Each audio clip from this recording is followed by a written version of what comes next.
सभी परिजनों को मेरा प्रणाम। आशा करती हूँ मेरे सारे ही परिजन स्वस्थ व प्रसन्न होंगे। आज मैं आपके सामने एक संस्मरण सुनाने जा रही हूँ और ये संस्मरण है एडवोकेट सुनयन शर्मा जी के, जो कि बहुत ही वरिष्ठ कार्यकर्ता हैं शांति कुंज के और बहुत उच्च उच्च पदों पर वो रह चुके हैं और पूरे देश में उन्होंने गुरुदेव का काम करते हुए भ्रमण किया है और भिन्न भिन्न पदों पर वो रहे हैं और शांति कुंज के बहुत ही सक्रिय और बहुत ही समर्पित कार्यकर्ता हैं और बहुत ही वरिष्ठ हैं। तो चलिए सुनते हैं कि कैसे जब वो पहली बार गुरुदेव के दर्शन करते हैं तब उनको बड़ी निराशा होती है पहली बार गुरुदेव को देखने पर, कि ये तो बिल्कुल ही आम इंसान जैसे हैं। मुझे शायद किसी ने धोखा दे दिया कि ये तो कह रहे थे कि युग निर्माण करेंगे और धरती पर स्वर्ग का अवतरण करेंगे, पर ये तो हमारे जैसे बिल्कुल सिंपल और आम लग रहे हैं। तो इनमें खास बात तो कुछ नहीं है। शायद मुझे बेवकूफ़ बना दिया किसी ने जो यहाँ शांति कुंज भेज दिया। लेकिन जब वो उन्होंने गुरुदेव की वाणी को सुना और गुरुदेव से जब उनकी मुलाकात हुई तो कैसा दिव्य अलौकिक रूप गुरुदेव ने उनको दिखाया और बाद में उनको कैसे उनको एक कुंडलिनी जागरण वाली स्थिति प्राप्त हुई और कैसी दिव्य और अलौकिक अनुभूतियाँ उनको अपने जीवन में हुई। तो चलिए सुनते हैं। तो ये जो संस्मरण है ये है परम आदरणीय सुनयन शर्मा जी के, जो कि बिहार के गया क्षेत्र के रहने वाले हैं और जब ये 11th-12th में थे तब ये चाहते थे कि ये इंजीनियरिंग करें, क्योंकि ये मैथ्स में बहुत अच्छे थे और मैथ्स में इनको 94% से ऊपर मार्क्स मिलते थे, बहुत अच्छे थे पढ़ने में। उन्होंने एंट्रेंस एग्ज़ाम्स की बुक्स भी ख़रीद ली, उनकी प्रिपरेशन भी करने की सोची। एक आध बार देखा उन्होंने किताबों को तो उन्होंने सोचा अरे ये तो बड़ी आसान है, इन्हें तो मैं आराम से कर ही लूँगा और इसमें क्या देखना। तो उन्होंने ठीक से तैयारी नहीं की ओवर कॉन्फिडेंस की वजह से, और जब वो एग्ज़ाम देने गए तो वहाँ पर वो उत्तीर्ण नहीं कर पाए, उस एग्ज़ाम को पास नहीं कर पाए जो कि एंट्रेंस एग्ज़ाम था इंजीनियरिंग के लिए। तो फिर उन्होंने दोबारा उसकी कोशिश की तो वहाँ भी वो सफल नहीं हो पाए। तो इस प्रकार बहुत अच्छे मेधावी छात्र होने के बावजूद वो इंजीनियर नहीं बन पाए। इंजीनियर बनने के लिए जो कोर्स करना होता है उसको वो उसके एंट्रेंस को ही पास नहीं कर पाए। फिर उन्होंने जैसे तैसे बीएससी की। अब उनके मन में थोड़ा था कि भाई मैं तो इंजीनियर बनना चाहता, अब इंजीनियर नहीं बना, अब क्या करूं। एक बार वो अपने गांव से साइकिल से कहीं जा रहे होते हैं तो रास्ते में किसी गांव में एक कथा चल रही होती है। तो कथा में जो पंडित जी थे वो एक कहानी सी सुनाते हैं। तो वो सुनाते हैं कि एक औरत थी और वो बहुत ज़्यादा परेशान थी और एक महात्मा के पास जाती है औरत और कहती है कि मेरा बेटा बहुत ही ज़्यादा दुर्व्यसनों में पड़ गया है और मैं इसे कितना भी समझाती हूँ समझता नहीं है और इसमें बहुत बुरी आदतें लग गई हैं। पढ़ने लिखने में इसका मन नहीं लगता, पढ़ाई करता नहीं है। मैं क्या करूँ, कैसे अपने बेटे को सुधारूँ, कैसे इसको सही राह पे लाऊँ। जो साधु होते हैं वो उस औरत से कहते हैं कि बेटी तू चिंता मत कर, एक मंत्र बताऊँगा तुझे और वो मंत्र है गायत्री मंत्र। अगर तू अपने बच्चों को गायत्री मंत्र बोलेगी तो अगर तेरा बच्चा रोज़ गायत्री मंत्र बोलेगा तो बहुत ही मेधावी छात्र वो बन जाएगा और पढ़ने लिखने में बहुत मन लगेगा उसका, और सारे जो दुर्व्यसन है, सारी बुराइयों से धीरे धीरे करके उसका मन हटने लगेगा और उसके अंदर के जो सद्गुण है वो बाहर निकल के आएंगे और उसका जीवन बिल्कुल ही सुधर जाएगा, पूर्ण रूप से परिवर्तित हो जाएगा तेरा बेटा। तो चिंता मत कर, बस गायत्री मंत्र का जप करा उसे। अब वो भैया सुन रहे थे अपनी साइकिल रोक के। अब उन्हें ये तो पता चल गया कि हाँ गायत्री मंत्र काफ़ी महामंत्र होता है और इसके तो बड़े चमत्कारिक प्रभाव होते हैं और ये तो बड़ा चमत्कारी प्रभाव है, क्योंकि वहाँ पंडित जी कह रहे थे कि गायत्री मंत्र के जप से जो मर्जी चाहो वो सिद्धियाँ आपको मिल जाती हैं, बस सच्चे मन और पूरी लगन से गायत्री मंत्र का जप होना चाहिए। अब उन्हें ये तो पता चल गया कि गायत्री मंत्र शक्तिशाली है, पर गायत्री मंत्र है कौन सा, किसे कहते हैं गायत्री मंत्र, ये उन्हें पता ही नहीं था। कि गायत्री मंत्र तो है बड़ा, पर कौन सा है गायत्री मंत्र। अब उन्होंने फिर अपने किसी मित्र से पूछा कि भाई हमने गायत्री मंत्र के बारे में काफ़ी चर्चा सुनी है कि गायत्री मंत्र बहुत बढ़िया होता है और गायत्री मंत्र से सारी मनोकामना पूरी हो जाती है, पर ये गायत्री मंत्र है कौन सा। तो वो जो भैया थे उनका दोस्त बोलते हैं कि अरे भाई तुझे ये नहीं पता गायत्री मंत्र क्या होता है, चल मैं लिख के देता हूँ तुझे किसी कागज़ पे। तो फिर उनके जो मित्र होते हैं भैया के वो एक कागज़ पर लिख कर दे देते हैं गायत्री मंत्र और उस गायत्री मंत्र को वो पढ़ के देखते हैं कहते हैं भाई इसमें तो बड़ी गलतियां हो रही है मुझसे, मैं तो पढ़ ही नहीं पा रहा इसको ठीक से। तो फिर वो कहते हैं कोई बात नहीं, अभी कोशिश करो, धीरे धीरे पढ़ोगे तो गलतियां भी मिट जाएंगी कहेंगे, लेकिन तुम्हें जो गायत्री मंत्र है ये दीक्षा लेके करना चाहिए। और यहाँ पे गया में एक 24 कुंडे यज्ञ होने वाला है, तुम वहाँ जाके और वहाँ दीक्षा ले लो गायत्री मंत्र से, और फिर तुम गायत्री मंत्र करोगे तो तुम्हें बहुत लाभ होगा। तो वो कहते हैं ठीक है। तो फिर वो यज्ञ में जाते हैं भैया 24 कुंडे गायत्री महायज्ञ में, और वहाँ से वो दीक्षा ले लेते हैं। और जो शर्त होती है 3 माला का नियमित जप करना होता है, तो वो उसको बिना नागा किए रोज 3 माला का जप किया करते थे। फिर ऐसे ही समय गुजरता गया, ग्रेजुएशन पूरी हो गई उनकी और एक जगह ट्यूशन पढ़ाने लगे। वहाँ पे श्री केदारनाथ जी थे। तो जो केदारनाथ जी गया के जो कॉलेज है वहाँ पर प्रोफेसर थे। तो उनकी 5-6 लड़कियाँ थीं और एक लड़का था। तो वहाँ पे वो ट्यूशन पढ़ाने का उन्हें काम मिल जाता है। वो जो प्रोफेसर थे वो गायत्री परिवार के वरिष्ठ कार्यकर्ता थे। तो उन्होंने कहा कि भाई तुम इतने परेशान रहते हो नौकरी के लिए, तो ऐसा करो कि तुम किसी दिन शांति कुंज होकर आओ। मेरी 5-6 लड़कियां हैं लेकिन शादी नहीं हो रही थी। मैं वहाँ गया, गुरुदेव से मिला और उनसे मैंने प्रार्थना की कि गुरुदेव मेरी बेटी की शादी करा दो। तो मेरी बेटी की शादी बहुत अच्छी जगह हो गई और बिना दहेज वहेज के बढ़िया से हो गई। उन्होंने कहा सुनैन भैया ने कि भाई ज़्यादा पैसे तो हमारे पास है नहीं और शांति कुंज तो बहुत दूर है हरिद्वार। तो कहने लगे कोई बात नहीं, वहाँ तुम बस आने जाने का इंतज़ाम कर लो, बाकी तो रहना खाना सब फ्री है वहाँ पे। तुम 9 दिन का वहाँ पे अनुष्ठान करके आओ नवरात्रि में।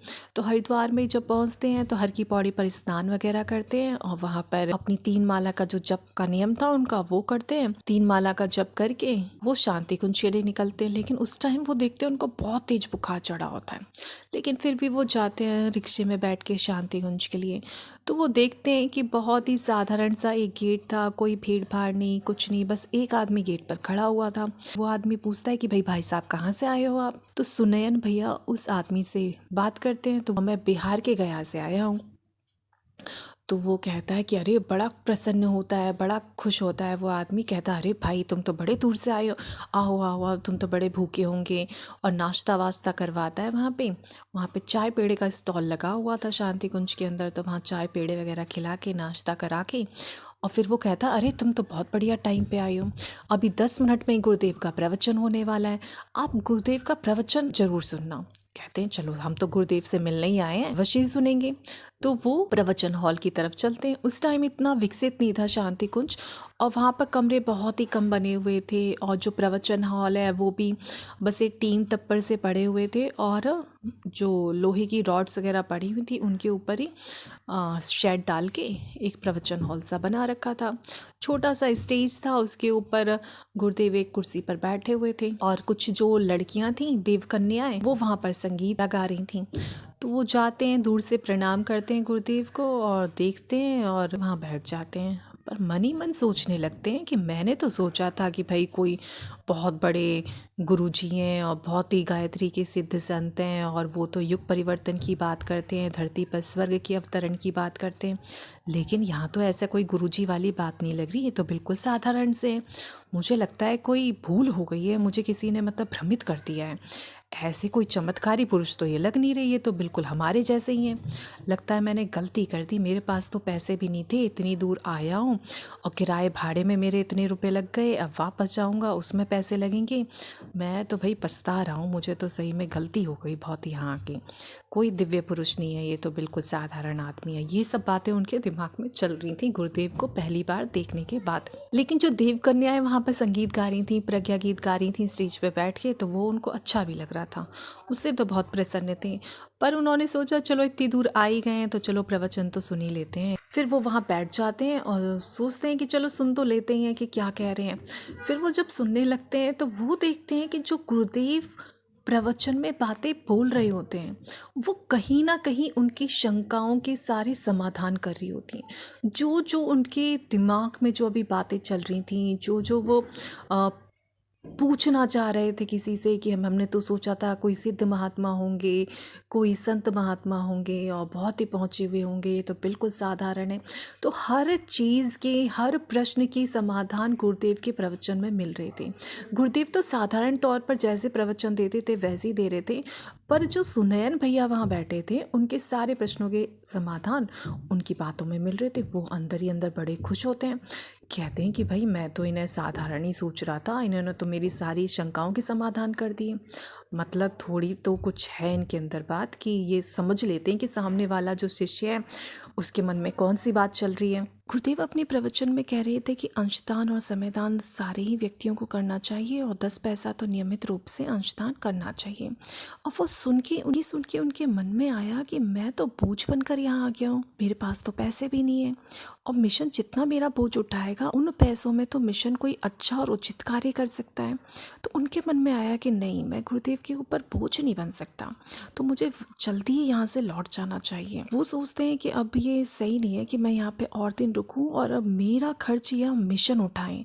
तो वो निश्चय कर लेते हैं कि भाई कल मैं यहाँ से वापस चला जाऊँगा। तो गुरुदेव का प्रवचन जैसे ही समाप्त होता है तो गुरुदेव उनके पास जो स्टेज से नीचे उतरने का रास्ता था तो वो वहाँ से होकर ही गुजरता था जहाँ वो कोने पर बैठे हुए थे। तो गुरुदेव उनके बहुत करीब से गुजरते हैं तो गुरुदेव का एक अद्भुत दर्शन उन्हें मिलता है। गुरुदेव काफ़ी लंबे लग रहे थे, जिनके दोनों हाथ जो थे उनके घुटनों से काफ़ी लंबे थे, पैर भी लंबे थे। उतना लंबा व्यक्ति उन्होंने नहीं देखा था। शीघ्र ही याद आया, उन्होंने सुना हुआ था गांधी जी के हाथ भी काफ़ी लंबे थे और घुटनों से नीचे जाते थे। ऐसे पुरुष जो होते हैं वो महापुरुष होते हैं। तो उन्होंने सोचा गुरुदेव भी अवश्य महापुरुष ही होंगे। इस समय जो था ये सब सोच रहे थे, उस समय उनको बुखार भी काफ़ी हो रहा था। अनाउंसमेंट चल रही थी कि जो भी व्यक्ति रुकना चाहते हैं साधना के लिए 9 दिन, वो तो यहाँ रुक जाएं और जो आज ही वापस जाना चाहते हैं वो गुरुदेव ऊपर अपने कक्ष में है, वहाँ जाकर गुरुदेव के दर्शन कर सकते हैं और जो यहाँ रह रहे हैं उन्हें बाद में दर्शन मिलेंगे। तो उनके मन में लौटने का विचार तो आ ही गया था भैया के मन में कि मैं यहाँ मिशन के ऊपर बोझ नहीं बन सकता। तो उन्होंने निश्चय कर लिया था कि मैं चला ही जाऊँगा। इसलिए जो दर्शन करने वाले लोग थे उसमें वो भी शामिल हो जाते हैं। और काफ़ी बुखार उन्हें हो रहा था तो उसके लिए उन्हें प्राथमिकता भी मिल गई कि हाँ भाई तुम्हें बुखार है तो तुम जल्दी आ जाओ। तो एक एक टोली में 10-10 लोग जाके वहाँ दर्शन करते थे। कुछ देर के बाद क्या हुआ, टोली में उन भैया को भी शामिल कर लिया और टोली के साथ जैसे ही वो कमरे के अंदर प्रवेश करते हैं तो पूज्य गुरुदेव जो थे वो एक साधारण सी चौकी पर एक बिस्तर पे बैठे हुए थे और पत्थरों को छांट रहे थे। जैसे ही वो चरण स्पर्श करते हैं गुरुदेव को तो उनको बिल्कुल पास बैठने का मौका मिल जाता है, गुरुदेव के बिल्कुल सामने ही। गुरुदेव के लिए जो पत्र आए थे वो बहुत सारे गुरुदेव के सामने रखे हुए थे। तो गुरुदेव एक पत्र उठाते, उसे खोलते और क्षण भर में ही, जरा सी देर में, 1 सेकंड में ही उसको छांट कर 2 भागों में अलग अलग रख देते। एक जगह एक टोकरी रखी हुई थी और एक चौकी रखी हुई थी। कुछ को तो वो टोकरी में डाल देते थे और कुछ को वो अपनी चौकी पे रख देते थे। तो ये बड़े आश्चर्यचकित रह जाते हैं भैया कि आखिर ऐसा क्या है इनके अंदर कि ये बिना पढ़े 1 सेकंड में ही पूरा पत्र पढ़ लेते हैं और इनको कैसे पता चल जाता है कि ये पत्र आवश्यक है और ये उतना ज़्यादा इम्पॉर्टेंट नहीं है, और दोनों को वो छांट देते हैं। तो उनको लगता है भाई कुछ तो बात है जो इतनी जल्दी क्षण भर में ही पत्र में क्या लिखा हुआ है पूरी चीज़ का पता लगा लेते हैं। वो देखते हैं गुरुदेव को और प्रणाम करते हैं और प्रणाम करके वहाँ पे बैठ जाते हैं सारे लोग। फिर क्या होता है कि सबसे पहले जो गुरुदेव थे वो उनसे ही पूछते हैं अपने घर परिवार का समाचार। जैसे ही गुरुदेव के मुंह से शब्द निकलते हैं तो ऐसा लगता है जैसे अजीब सी एक मिठास उनके मुंह से निकल रही हो। उन्होंने सुना तो काफ़ी था कि बोली में मिठास होती है, लेकिन कभी भी अनुभव नहीं किया था, कभी महसूस नहीं किया था कि आखिर वो बोली की मिठास कैसी होती है।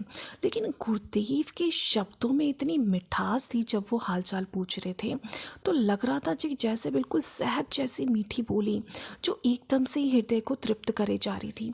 इतनी मिठास जो बिल्कुल अजनबी को भी अपना बना ले। गुरुदेव के शब्दों की मिठास से उनका हृदय पूरा ही तृप्त होता जा रहा था। तो गुरुदेव उनसे पूछते हैं, सबसे पहला नंबर पूछने का उनका ही आता है। बड़े ही अपनेपन से गुरुदेव पूछते हैं, बेटे क्या समाचार है, कैसे हो, घर परिवार का समाचार कैसा है। तो वो भैया बताते हैं कि गुरुदेव घर परिवार में तो सब सही है, और जो भी सिचुएशन थी वो उनको बता देते हैं। फिर गुरुदेव दोबारा पूछते हैं, बेटे कैसे हो तुम और क्या चाहते हो। तो वो कहते हैं कि गुरुजी नहीं बोला था उन्होंने उस टाइम, वो बोलते हैं सर। उनकी क्योंकि वो कॉलेज में पढ़ते थे तो उनकी आदत थी सर करके बोलने की। तो वो गुरुदेव से भी सर करके बात करते हैं कि सर मैं बीएससी पास करके बिल्कुल बेकार बैठा हूँ, मेरे पास कोई नौकरी ही नहीं मिल रही मुझे, और मैं जब भी गायत्री मंत्र का जप करता हूँ तो मेरा मन ही नहीं लगता, मेरा मन बहुत भटकता रहता है। बोलते हैं बेटे गायत्री मंत्र का जप करने में तेरा मन लगेगा, गायत्री मंत्र का जप किया कर और नौकरी भी मिलेगी, चिंता मत कर, हम गायत्री माता से तेरी बात करेंगे, गायत्री माता से प्रार्थना करेंगे, तेरी नौकरी भी लग जाएगी और गायत्री मंत्र जप में भी तेरा मन लगेगा, हम जरूर गायत्री माता से प्रार्थना करेंगे। और इन क्षणों में क्या हुआ, अन्य व्यक्तियों से भी फिर गुरुदेव सवाल जवाब करने लग गए और पूरे समय जो भैया थे उनकी दृष्टि गुरुदेव के मुखमंडल के ऊपर थी, वो गुरुदेव को ही देखे जा रहे थे। पूज्य गुरुदेव ने उस समय सफ़ेद मिर्जई कुर्ता पहना हुआ था और सफ़ेद ही धोती पहनी हुई थी, और क्या होता है वो भैया लगातार गुरुदेव की तरफ ही देख रहे थे। इतनी देर में क्या होता है, गुरुदेव की निगाह भैया के ऊपर पड़ती है, और जैसे ही गुरुदेव की निगाह भैया के ऊपर पड़ती है ऐसे भैया को एक विराट रूप के दर्शन होते हैं गुरुदेव के, और उनके मन में जितने भी भ्रम थे, जितनी भी शंकाएं थी, सारी की सारी जैसे उस समय कहीं मिट जाती हैं और सारी खत्म हो जाती हैं। और जैसे वो एकाग्र होकर दर्शन करते हैं गुरुदेव का, तो देखते हैं कि गुरुदेव ने एक विराट रूप के दर्शन उनको करा दिए, और पूज्यवर का जो मुखमंडल था वो बहुत ही बड़ा दिखाई देता है। ऐसा लगता है जैसे 5 लोगों के बराबर उनका मुख हो, पूरा इतना बड़ा सिर उन्हें नजर आता है, पूरा फेस 5 लोगों के बराबर एक अकेले गुरुदेव का दिखाई देने लगता है। उनका जो माथा था वो इतना ऊंचा और विशाल दिखाई देने लगता है, इतना बड़ा लग रहा था जैसे उनकी नाक से भी ज़्यादा आगे हो और विशाल हो। गुरुदेव की आँख, कान, गाल, आँखें सब में इतनी चमक थी कि वो चंद्रमा की चमक को भी फीका कर दें, और पूरा गुरुदेव का जो रंग था वो बिल्कुल दूध के समान सफ़ेद लग रहा था, कि जो भी सबसे ज़्यादा सफ़ेद होती है वो भी फीकी लगने लगी गुरुदेव की आंखें। और कोमल इतने लग रहे थे गुरुदेव की जैसे फूलों से भी ज़्यादा सॉफ्ट, फूलों से भी ज़्यादा कोमल, और शीशे से भी ज़्यादा चमक गुरुदेव के ऊपर दिखाई दे रही थी। इतना सफ़ेद, चमकदार और इतना कोमल गुरुदेव का मुखमंडल दिखाई दे रहा था कि अगर कोई छुए तो गुरुदेव गंदे हो जाए, और ऐसा लग रहा था जैसे गुरुदेव को जरा सा कोई छू लेगा तो खरोंच लग जाएगी या खून निकल जाएगा, इतने ज़्यादा कोमल लग रहे थे। और उनका रूप इतना दिव्य और अलौकिक लग रहा था कि देवताओं के रूप भी उनके आगे फीके पड़ जाए। उनका ऐसा दिव्य रूप देख के भैया के मन में ऐसी इतनी आनंद की लहरें उठने लगती हैं। और गुरुदेव की जो गर्दन थी वो ऐसा लग रहा था जैसे राजा महाराजाओं की गर्दन से भी सख्त और मोटी, जैसे शूरवीरों की और बहुत ही बड़े योद्धाओं की होती है, वज्र सी कठोरता उनकी गर्दन में दिखाई दे रही थी। वो एक साथ ही तो कठोर भी लग रहे थे, जैसे बहुत ही ज़्यादा वीर, बलशाली, बहादुर और बहुत ही ज़्यादा पराक्रमी होते हैं, ऐसी कठोरता उनके अंदर, और साथ ही साथ कोमलता भी इतनी कि छूने पर भी गंदे हो जाएं। तो दोनों चीज़ें, कोमलता और कठोरता, दोनों ही एक साथ गुरुदेव के अंदर दिखाई दे रही थी। उनका चेहरा, माथा और पूरा मुखमंडल देख के ऐसा लग रहा था कि जैसे ऐसा रूप तो किसी मनुष्य का हो ही नहीं सकता, और उनके बिल्कुल चेहरे में ईश्वर के दर्शन हो रहे थे, और ऐसा लग रहा था कि जैसे दिव्य देवताओं से भी ज़्यादा सुंदर, देवताओं से भी ज़्यादा अलौकिक और दिव्य उनका पूरा स्वरूप निखर के आ रहा था।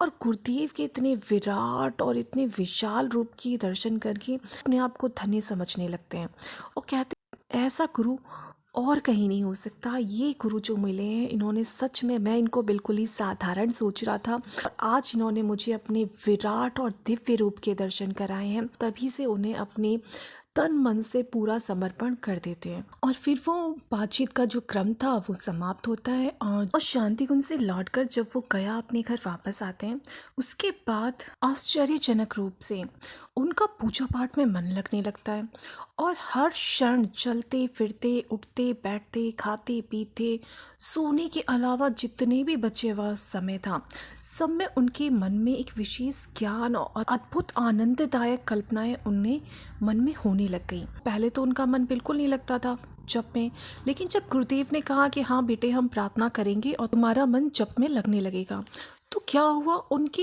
हृदय में एक अलग सा ही दिव्य प्रकाश उन्हें महसूस होने लग गया और जो अंधकार था वो धीरे धीरे से समाप्त होने लग गया। उन्होंने देखा कि दिव्य प्रकाश की किरणें एक बिंदु के रूप में उनके हृदय में एक स्थान से उठती हैं और टूट टूट कर चारों ओर वो उनके शरीर में फैलने लगती हैं। और पहले जो किरणें थी वो थोड़ा टूट टूट के आती है और धीरे धीरे करके एक सीधी रेखा में वो जो किरणें थी वो सारी फैलने लगती हैं प्रकाश पुंज के रूप में, और उनका अंदर से अंतःकरण पूरा प्रकाशित होने लगता है। और धीरे धीरे जो किरणें थी वो स्थिर और घनी होने लगती हैं, और उसके बाद उनके आज्ञा चक्र में भी प्रकाश का जो पुंज था वो स्थापित होने लगता है। और धीरे ही जल्द ही उनका पूरा शरीर, पूरे शरीर का अंदर का भाग पूरा प्रकाशमय बन जाता है।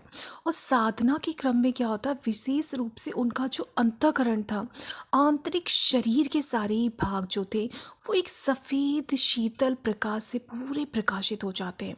और उस समय में उनके शरीर की आंतरिक जो बनावट थी वो सारी उन्हें दिखाई देने लग जाती है अपनी आंतरिक नेत्रों से।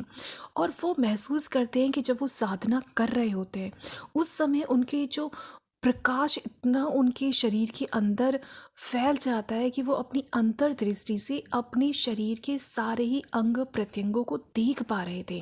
उन्होंने उस अद्भुत प्रकाश में बहुत ही आनंद और सुख प्राप्त होता था उन्हें। उसके बाद जब भी उन्हें समय मिलता था वो समय के हर क्षण में उन्हें प्रकाश पुंज उन्हें अपने अंदर मौजूद होता महसूस होता था। इसी क्रम में उन्हें अनुभूति होती कि उन्हें अंदर से अपने शरीर की सारे अंग प्रत्यंग दिखाई देने लग गए थे, और फेफड़ों का पूरा स्ट्रक्चर जो उसकी बनावट होती है वो उन्हें सारी दिखाई दे रही थी। इतना प्रकाश उन्हें अंदर दिखाई दे रहा था कि अपने फेफड़ों की सारी ही हड्डियों को वो गिन पा रहे थे, देख पा रहे थे और आनंद की अनुभूति कर रहे थे। इसी क्रम में उन्होंने अपनी रीढ़ की हड्डी का पूरा स्ट्रक्चर, पूरी बनावट तथा उसकी रीढ़ की हड्डी के अंदर होने वाली गतिविधियों का भी दर्शन करना शुरू कर दिया, और गिनती करने लगे कि कितनी इसमें हड्डियां हैं, कितनी नस नाड़ी, सारी उन्हें उस प्रकाश में साफ साफ दिखाई दे रही थी, जो आंतरिक प्रकाश उनके अंदर अब साधना काल में प्रकट होता था। और रीढ़ के अंदर इड़ा, पिंगला और सुषुम्ना नाड़ियों की रंग, गति, आकार, प्रकार आदि सब का भी वो आनंद लेते रहते थे। घंटों बैठे रहते उन्हें 3-3, 4-4 घंटे हो जाते थे जब के समय, और उन्हें समय का पता ही नहीं चलता था।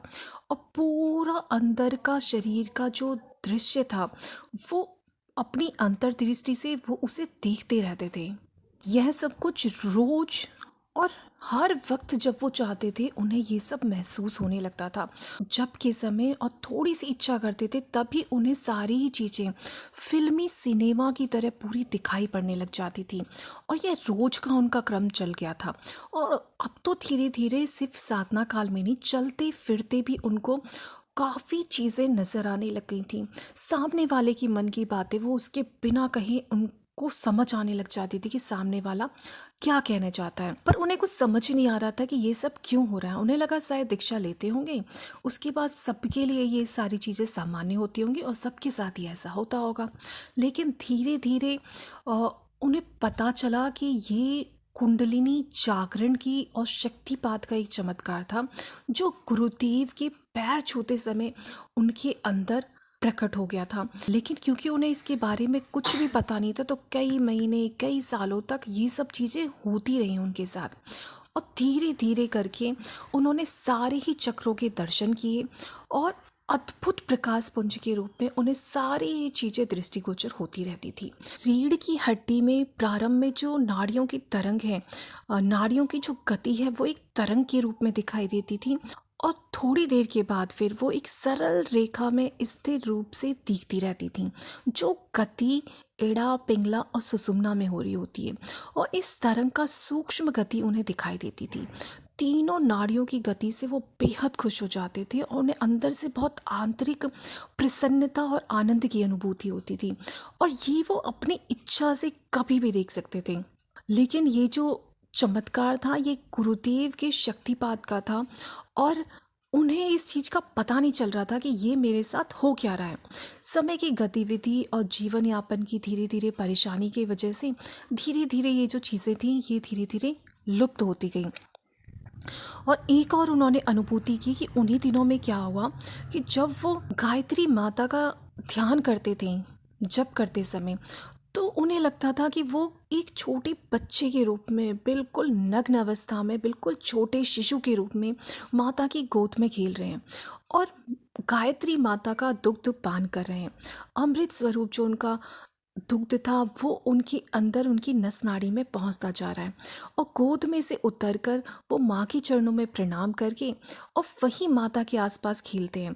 तो कभी युवावस्था में आकर माँ को अपने हृदय में दर्शन करते हैं और माँ का साक्षात दर्शन करके और अपनी दिव्य दृष्टि से वो देखते हैं और गायत्री माता का उन्हें मुखमंडल, हाथ और पैरों की मूवमेंट, पूरी चलती फिरती गायत्री माता उन्हें दिखाई देती हैं, जो कभी मुस्कुराती हैं, कभी उन्हें आशीर्वाद देती हैं।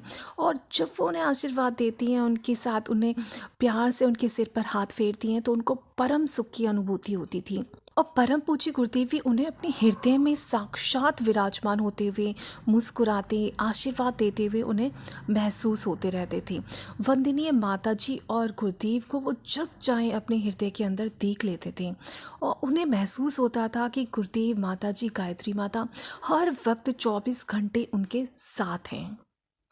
भैया इंजीनियर बनना चाहते थे पर इंजीनियर तो बन नहीं पाए थे क्योंकि एंट्रेंस में उन्होंने ध्यान नहीं दिया था और एंट्रेंस वो पास नहीं कर पाए थे।